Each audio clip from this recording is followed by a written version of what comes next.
as Super League hits the round 14 stage, there's a lot to dissect this week. They say a week's a long time in rugby league, but this week it's been an extra 2 weeks, and in that time it seems Warrington have forgot to play rugby. Adam, afternoon, welcome to the podcast.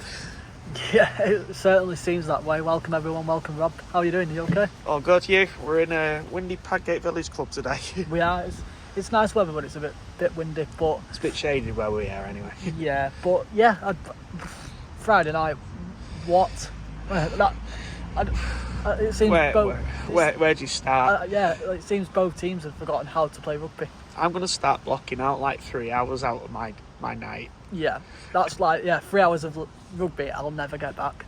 It's 3 hours of my life I'll never get back. I think it's against Hull FC every time. I was saying, as I've said to you many a times, my brother's fiance's stepdad started coming to matches, and he said, "What's the most boring match you've been in?" I said, funnily enough, I think it was against Hull FC a good few years ago when we beat them 4-0, and it was 2 Stephen Ratchford penalties.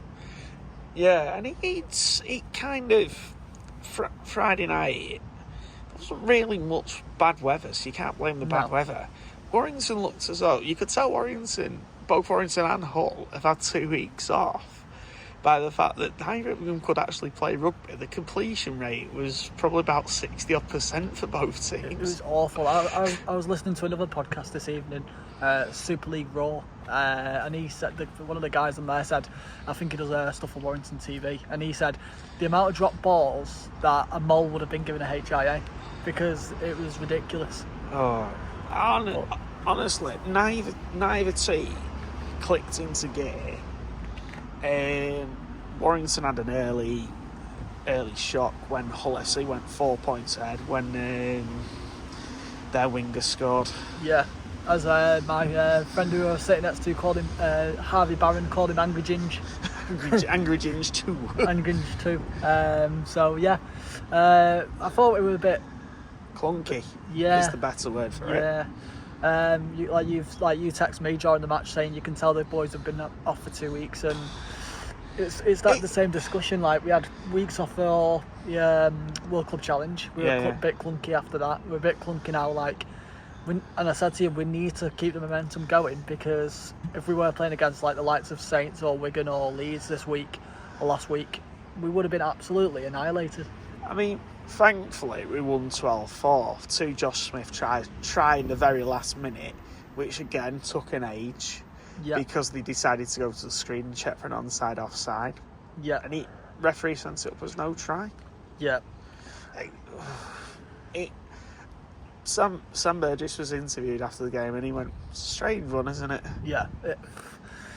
We've been talking about this for a while. We don't really want to get into the referees at the moment, obviously, because that's not what the podcast's about. But yeah, I wouldn't have put it was his first game on Friday night, me and my friends were saying I would not have put him for Warrington against Hull. No. And there's more easier games I know obviously there's that term saying throw you in the deep end, but do a good job.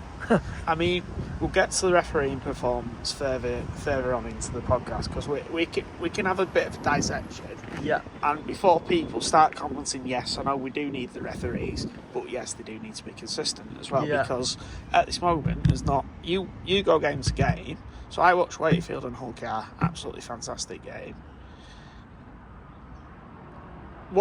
There was just an absolute two polar opposites of what we had. Yeah, my brother even said it sums up rugby league to the best. Like, the facilities on Friday weren't the best. Like, the scoreboard was on the south stand was correct, but there was no time in the away end.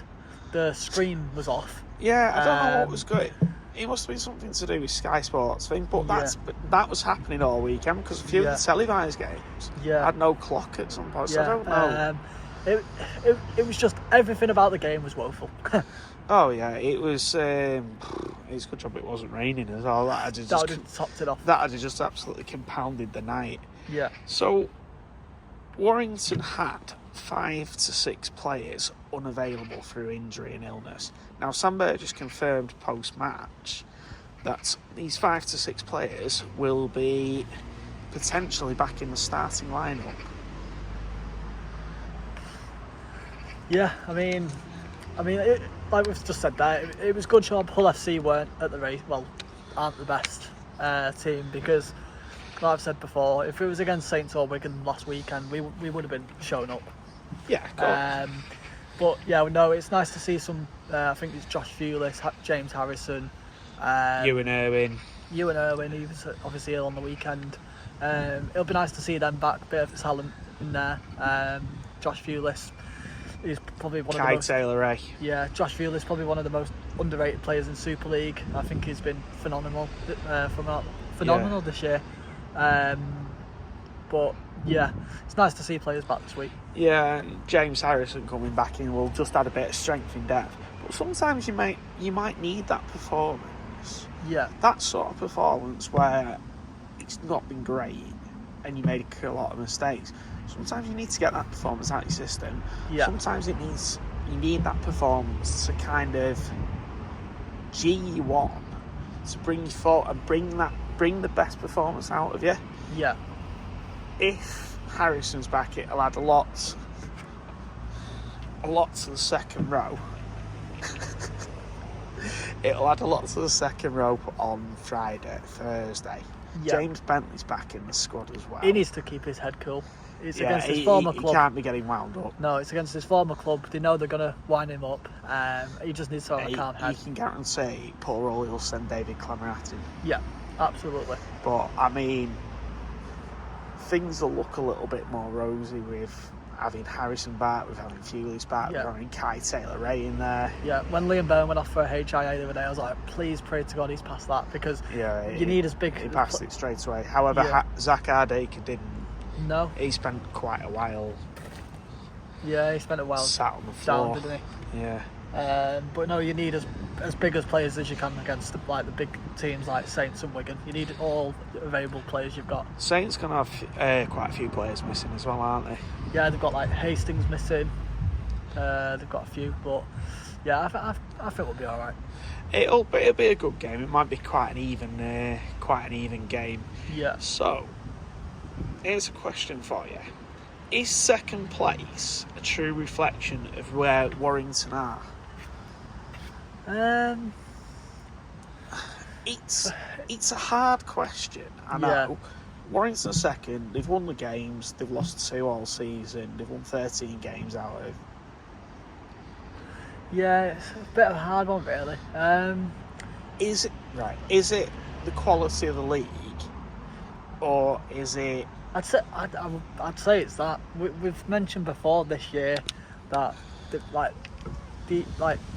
teams haven't been the best, but we've still picked up the wins here and there. Like obviously Wigan dropped off for a while, but they're hitting form again. They've just won the Challenge Cup. They won the game in Paris. Leeds, obviously, they're showing the class this year. They look red hot.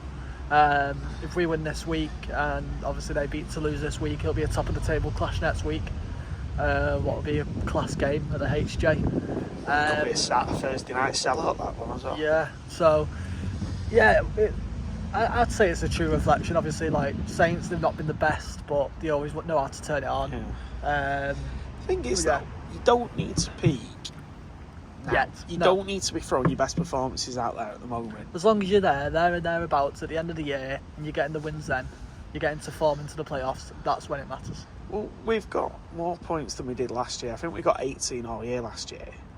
So, if you want to take that as a bit of a reflection... It's better than last year, isn't it? Yeah, so I would say 2 more wins would definitely guarantee us a playoff place. Yeah, absolutely. 3 more wins will guarantee us a top 2. Yeah. That, and we've got a game in hand. Yeah. So I'm going to say 4 wins will give us a top 2 finish. Yeah, no, I agree. Whether it'll be enough to get us league leaders, I don't know. No, I don't. But it could be a first league leaders since 2016. Yeah, when we beat Hull FC. Yeah, when we beat Hull FC, coincidentally. But that league leadership is going to go anywhere. It is. It is. It'll be nice. Don't get me wrong. And I think Hull KR are now going to have to play catch up if they want to get to top 2, because with them losing at weekend. Yeah. They've got a bit of a hill to climb. Like, not writing anyone off at this stage, but they've got a little bit of a hill to climb. I think to be honest, your top 6 is going to be of Leeds, Wigan, Saints, Warrington, Hull KR, Catalan, And Lee. maybe Wakefield. Yeah. I'm going to say Wakefield. Yeah. I wouldn't be surprised if Wakefield get in the top 4. No. Because I think next year, I think they'll be pushing for at least a Challenge Cup. I think. Yeah. They just seem like they're like very clinical. They've got going from strength to strength. Yeah. As well. Obviously, Matty Staunton's red card. It's a bit of a lazy one, really, but you can't help that. No. But they've got the discipline right. They've got everything right under Darryl Powell. He seems to be working a bit of wonders under there. Yeah. So next year there'll be a new king in London. Now, for anyone who's going to start panicking and getting onto the royal correspondence at the BBC and whatnot, don't panic. Charles isn't putting his resignation in. He hasn't handed his notice in as yet. No, Toby King will be joining London on a 2-year deal. Are Warrington right to let King go? With what I've seen in The Guardian this week, that Sam Burgess wants to look at investing in the likes of Aaron Lindop, James Duffy and Zach Gardner. Is that the right move? Do we need a change of centre? I think so. I think his time is like served his time at Warrington. I've seen all the Wigan fans jumping on saying like, "Oh, the best year he had in a Warrington shirt was when he on loan for us at when they won a grand final." But yeah, don't get me wrong, he played good rugby at Wigan, and he deserved a grand final ring. But yeah, I think well, we seem to have got rid of all the like we say dead wood. Yeah. But yeah, Toby King, I know obviously he was playing his good rugby again this year, and they seem to do it all the time since when there's a contract running up. They seem to play the best rugby. Like I am good. But nah, yeah, I agree with Burgess there. I think although Toby King is a quality centre, I think we need to move on a little bit now. Yeah, I think you've got to back the likes of Aaron Lindop. Yeah. He's coming back from injury. He's 2, 3, maybe 4 weeks away. Even Josh Smith can play centre. Smith can play centre. Hopewarte can play centre. We've got numerous of players coming through the ranks. Flynn Holden's gone to Hull KR, and everyone's like, obviously Hull KR don't have an academy. Like, we're not getting into that, but no, it's too big a yeah. thing But to... they're right. They don't seem to be having an academy. They seem to be nicking off us. But they don't invest in their own kind of thing. But no, that's another discussion for another day. But that's the way they do things. Yeah, like Flynn Holden was 4th off the list, so obviously we've got like Kai Taylor-Ray, Josh Fewlis, Jake Fewlis. Yeah, so he wasn't really getting any game time, and I hope he does get game time wherever he goes. I mean, you've got to be fair to Sam Burgess, and he said this consistently that he wants to bring the youth players through. Yeah. I have no problems with that because you're investing in homegrown talent. Yeah. That is the way for all the years that Wigan have won Leeds, have won Saints, have won. That is the way they have won grand finals and things. Yeah. Kevin Sinfield, Rob Burrow, all coming through Leeds' ranks. Yeah. Just need to make it count, because obviously if Warrington don't make it count, then people will be like... Yeah, that's the thing. You can have the best academy and best reserves, but if it's not kicking into the first team... No, all the fans are going to be fuming, because obviously they're not spending the money. But while we're getting on to fuming, because it's roughly in the same area of things, I'm going to throw this one in. So Maxwell has gone on loan for a month at Hull FC today. Yeah, bit of a strange one. Why? What's he done wrong to not play? I can't get this. I can't get my head around this one. No, I think he's better than Luke Thomas. Like, I don't know. I like Luke Thomas. I think he was very solid on Friday, actually. Yeah, he is showing his class. But yeah, Max Wood, he runs the ball in hard, he tackles hard. And honestly don't know what he's done. I don't know. I did see comments on the Warrington Guardian Twitter from Matt Turner saying something. He put an article up saying that Max Wood's gone for a month and he's a firm fans' favourite. And he said I have pushed Burgess, but he's been non-committal on it. But he said I am going to push him again and see whether I can get an answer. So hopefully, at some point, though, Burgess will give a bit of an answer as to why Max Wood isn't being used or utilised as he could be, because we don't want to be losing him as well. No, like if he leaves Warrington like permanently, then I think fans are going to start getting frustrated. That's like obviously like we mentioned Flynn Holden, we mentioned Tom Whitehead left last year. He was at Doncaster this weekend on loan from Hull KR, getting game time when I was at Salford. There's going to be like obviously there's going to be a few people who are not happy, but I don't know what it is. I don't know. It's just one of those things that we're not on the coaching setup. We've no idea what goes on behind the scenes, have we? So we can't preempt and say, oh well, he might be doing this and he might be doing that, because you just don't know. Matt Turner will get an answer out of Burgess eventually. I'm sure someone will ask the question. So we'll go on to refereeing. Now, I don't want to be too critical of that because he's only 24, but was it too big a game for him? Yeah. Like we mentioned at the start, like there was a game on Friday night, Bradford against York. Could have easily done that game. That would have been perfect for him. Like Warrington, well, like we're a horrible crowd sometimes, and that's at the best of times. That south stand, I could hear. The attendance was poor as well on Friday. It was a bit poor. 9.5, was it? Yeah, it's not like we're used to, but I could hear every word coming out of that south stand, and it wasn't a pleasant sight. I think it was a bit of a big game for him. Obviously, like we said at the start, like there's that term, throw me in the deep end. It's hard as a referee to be integrated into Super League very quickly. Yeah, he's done Championship games. He's done Women's Super League games. He's been on the touchline. Yeah, to be honest, right. So I thought the first 10-15 minutes, it was letting it flow, and then it just started. The game started changing. Yeah. In a way that it just didn't come back to where it should be or where it needed to be. No, my head, like, I love your head explode. It did. Honestly, my head exploded on Friday night. That's the right term to use, Rob. I'm still picking up the pieces of my head. Like people know if you are listening to this, my friends know I don't drink before the game. I always have a game. If I have a drink, it'll always be after the game, because I watched the game and it's dead, like slow. Yeah, but no, it's dead technical, and I need to know what's going on with everyone.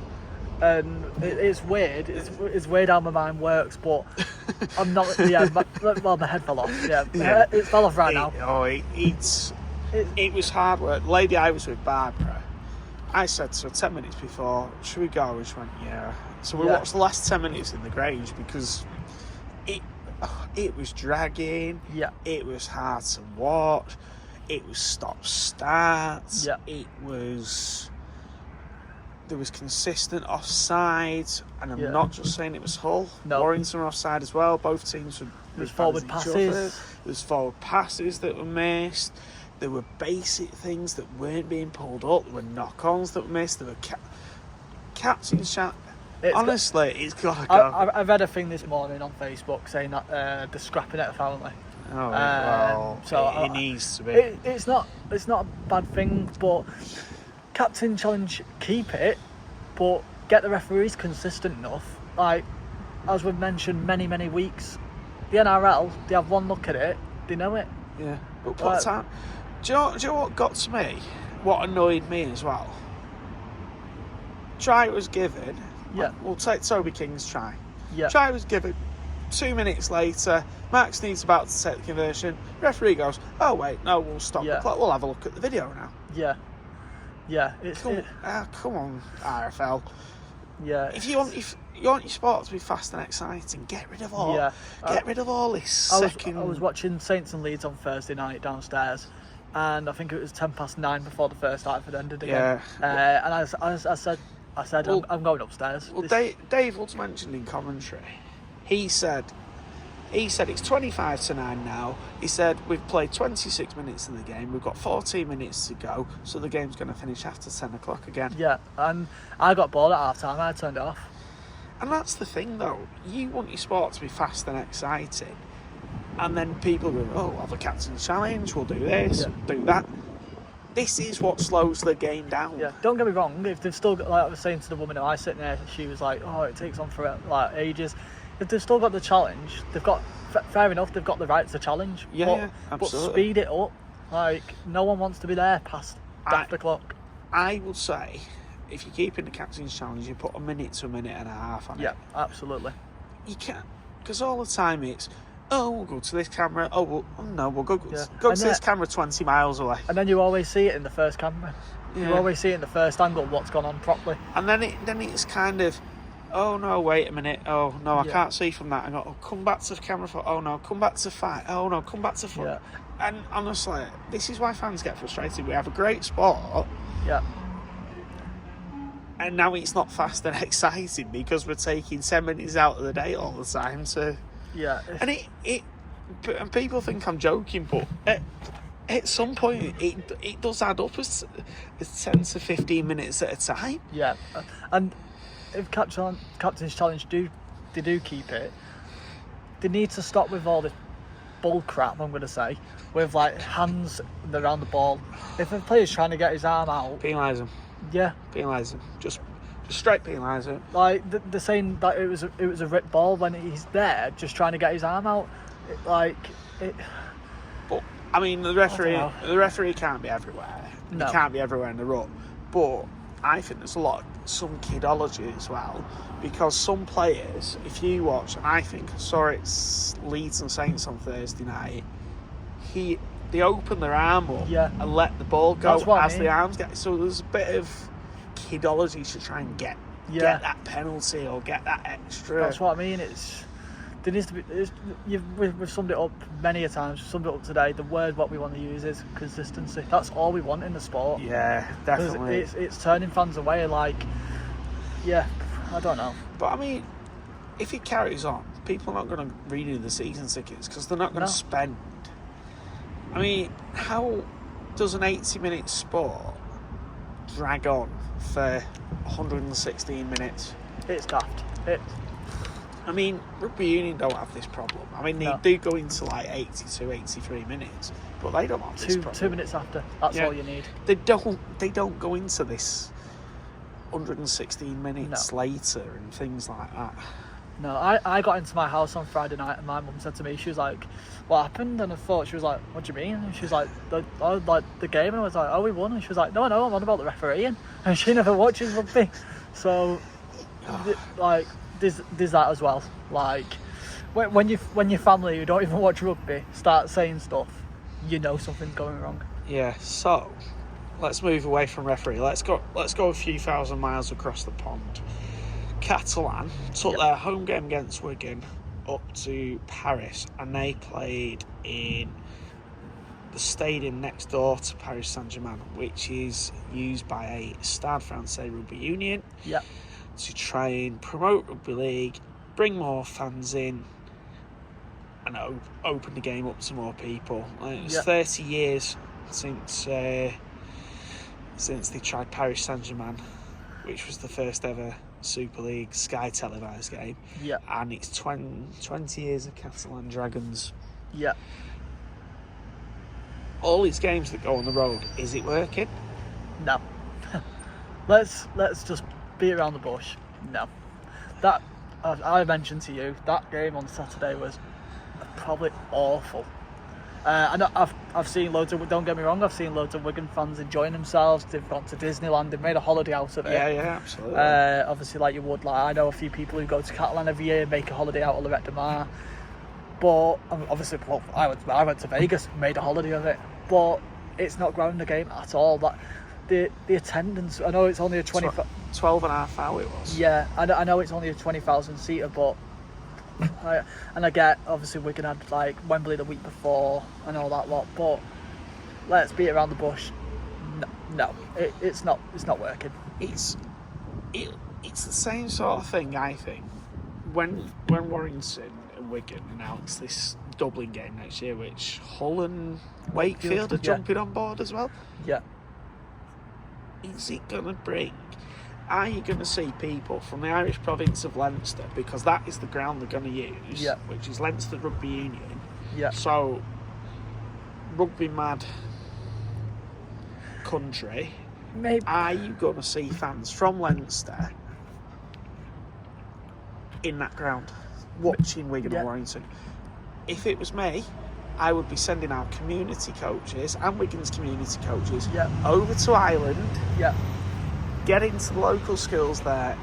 Yeah, absolutely. Get them engaged. Yeah, absolutely. Like, send both the foundations and make it sort of an event where the foundations could raise some money for their own. Yeah, like Salford. Like, I'm going back. I know it's obviously different, but Salford this week. Obviously, I was there yesterday taking photos, and the community club who were there was Salford City Roosters and someone else. Langworthy, maybe. Someone, but. Possibly. They do, their captains run a new community club every week, so that's I think that's brilliant. I think that's brilliant, but I think you'd get a few hundred people there who support rugby union, but obviously, what's this rugby league? Let's see what the other code's like. But again, if the games are going to be like they've been for the last few weeks, there's always been this 1895 bias where it's kind of a north-south divide.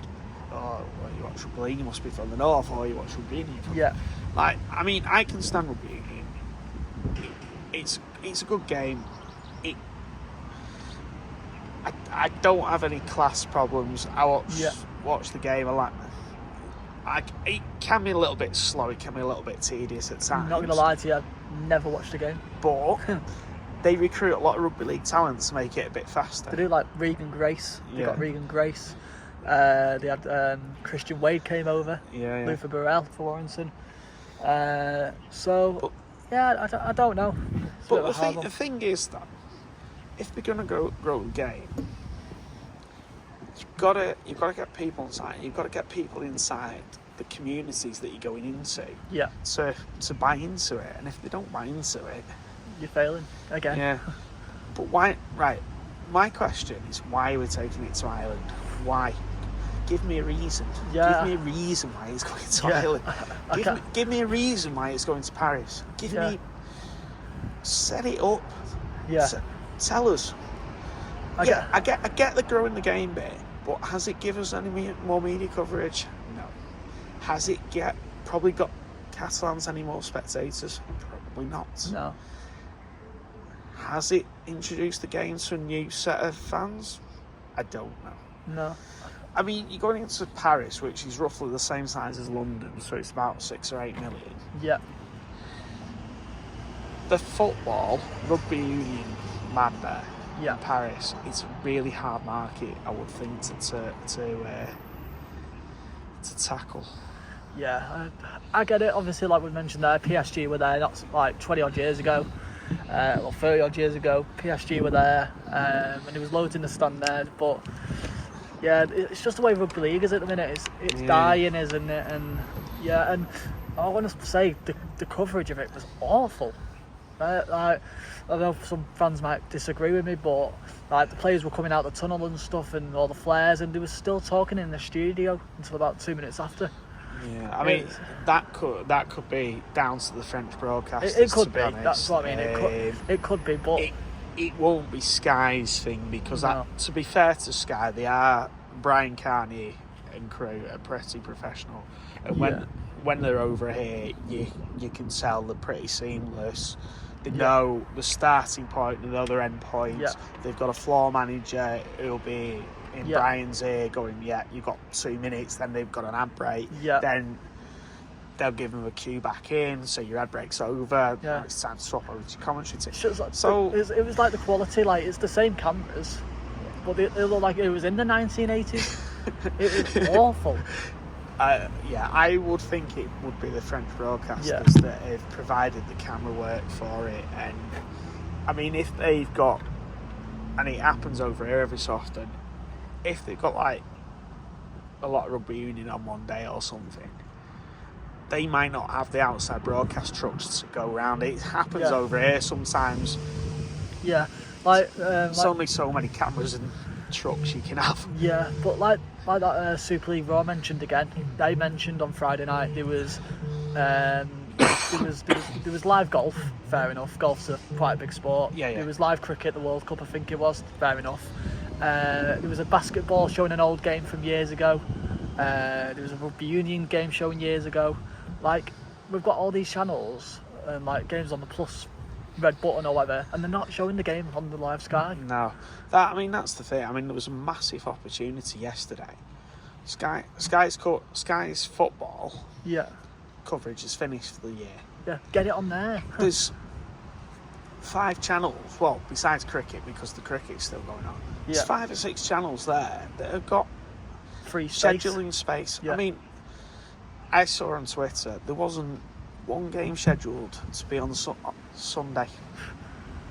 We had 3 games on Saturday. Yeah. 3 games on Friday, kicking off at the same time. So again, it dilutes your audience. And 1 game on Thursday. Yeah. So, I mean, this week we've got... Let me have a quick look. We've got 1 game on Thursday. That's ourselves. 3 on Friday again. 2 on Saturday.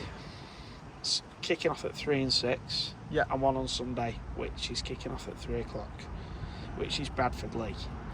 And you've got Hull FC Huddersfield, Castle and Castleford. Friday, Toulouse Leeds, Hull Car York, and the main Sky game is Wakefield Wigan. Boring games. How do you... Hull FC and Huddersfield. I'm telling you now, no one watch that, please, because that's going to be a bore fest. Yeah, I don't know. It doesn't help. It's that we need to split the kick-off time, especially on a Friday night. Yeah. When you've got 3 games, so you've got a potential audience of 200,000 to 300,000 people, which is about the average. Yeah. What Super League games get, and you got 3 games on a Friday night, and it's like, well, if they're going to the games, yeah. So, like, for instance, here, Old Grange will show Warrington. Yeah. If it was a Friday, so they'll show Warrington. Yeah. Whereas in like Huddersfield, they'll show Huddersfield. Yeah. Sort of thing.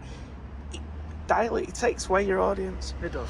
And how do you sell it to new commercial partners? No idea. I mean, I love Magic Weekend. Don't get me wrong. I think at Everton this year it's going to be really, really good. Yeah. Atmosphere's going to be bouncing. They've got example in Jack Jones. Yeah. I want to say Jack Jones. Got some of his clothes. That's Jack Jones. Sorry. Ever the comedian, Adam. We knew where you were coming from. So, I'm all for games on the road and promoting to new audiences. But how do you do it?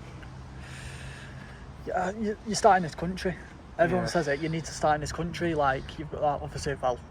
Obviously Toby King going to London. I think that they're unbeaten in the Championship, and I think they will be unbeaten. They beat North Wales Crusaders 134-0 yesterday. There's no competition there. London are coming up next year, whether you like it or not. I do think I was speaking to one of the guys at Salford yesterday, and he said Huddersfield's the birthplace of the game, and it's going to die there. I think they're going to go down. Yeah. We've mentioned as well in many weeks, but I honestly don't know. It's a hard one. It is. I mean, and I say nothing as well to charity shirts, but the problem is with charity shirts, you're diluting it all the time, aren't you? I mean, people have only got so much money to spend. Yeah. I mean, I don't think Warrington are going to do charity shirt this year because I think they're focusing a lot of around the 150th year. And I noticed a lot of clubs are bringing out charity shirts and different Magic shirts. But I think we've done our prospects on it with the warm-up tops. Yes. That have sold out in record time as well. Yeah, I think that would be. Well, it's not our Magic top, but that's our Magic top. If you get me. Yeah. We're not releasing a Magic top, so you can have these instead. No, I mean I get the charity tops. I get like Wigan doing the Derry House one.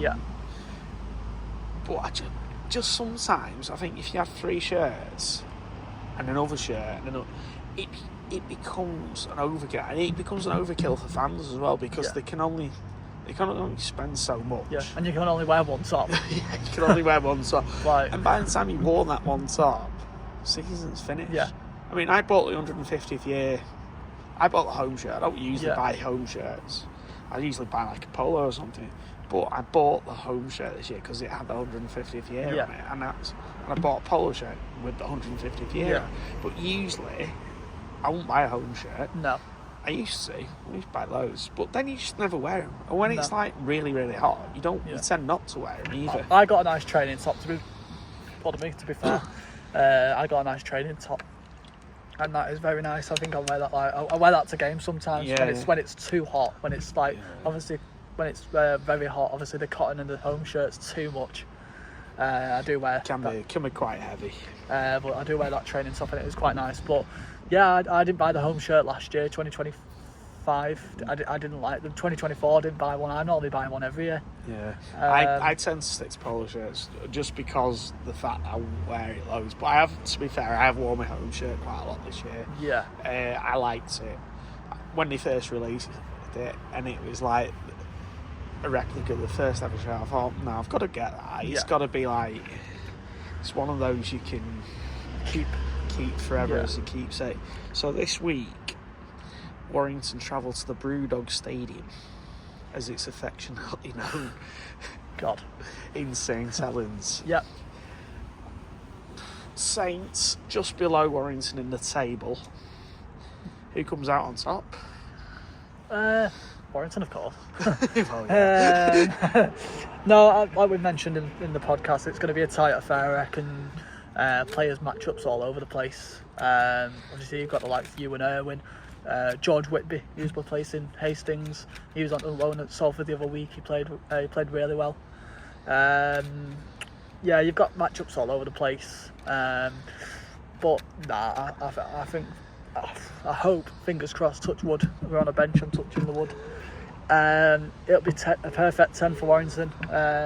We'll win 10 out of 10 against them. Yeah, I think Warrington are due a better performance than last week.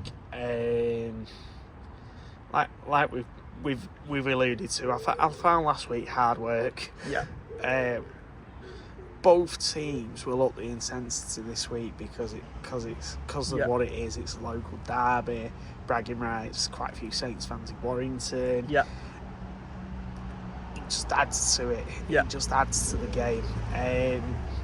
As long as we get a good, fast, free-flowing, open game. Yeah. It all depends who the ref is. Yeah. I reckon it might be Kendall. I'm gonna. My guess is Jack Smith, because we haven't had Jack Smith for a while. Yeah. So, I mean, I don't know. We'll see. But Warrington needs to play a lot better. I mean, you and Irwin should come back in.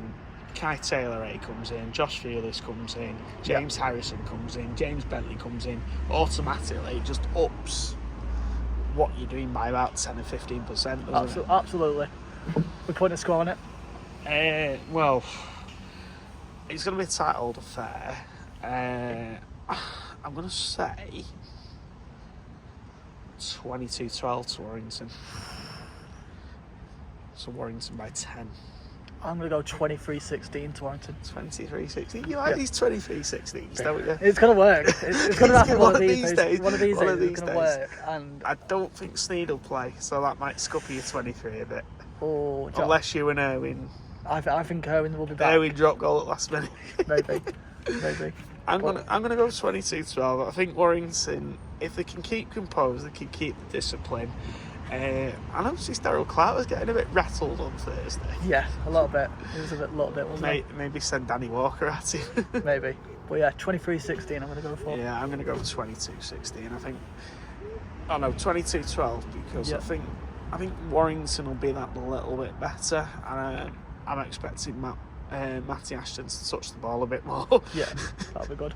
But yeah, if you are going to Saints like myself, and I think, are you going? I'm not going this week. I'm going this week, but if you are going this week, please stay safe.